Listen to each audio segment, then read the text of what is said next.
did you feel about your position and Hated it. doing those actions? Hated it.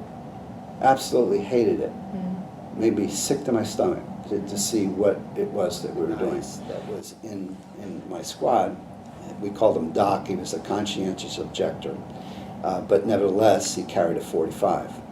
So he walks up to the guy's body, and this is kind of graphic, but you know, this tale needs to be told.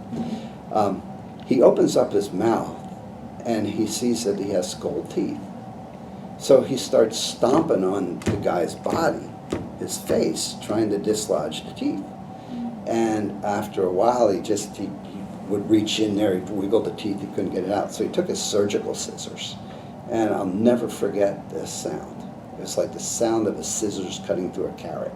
And he literally cut the gold teeth out of the guy's mouth and put them in his pocket. And I was in absolute disbelief. You know, I mean, this is defacing, defiling a body. And I thought, wow, you know, the enemy does this. We don't do this. But here I'm witnessing this firsthand, and I'm looking around. And of course, one thing that you learn is you keep your mouth shut. At the end of 1970, the beginning of 1971, and I didn't waste any time. I was home 3 days, and I went straight back to my college. Mm-hmm. And I said, look, I want to get back in. And they embraced me with open arms. Mm-hmm. As a matter of fact, it was probably the best experience that I had, and I was really received very well by the department. That actually, I changed my major. I went from accounting to sociology. I mean, so my time in Vietnam really changed me as far as that was concerned. I was struggling what to study, but sociology just seemed like so rich to me. And I thought about that during the time. And I always knew that I was going to go back and finish my degree. It's just I didn't want to do it in accounting.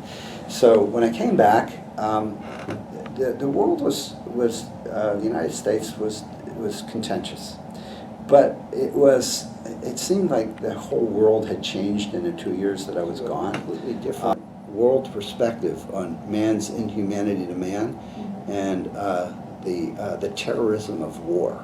Actually, it's unlike anything that anybody could. You could read books. You could read great books about it. And I know there's a couple of really good books about war that's on killing and on combat, and it really nails kind of like the existential experience of being in war. And keep in mind that there's a philosophical piece, there's an existential piece, there's a spiritual piece.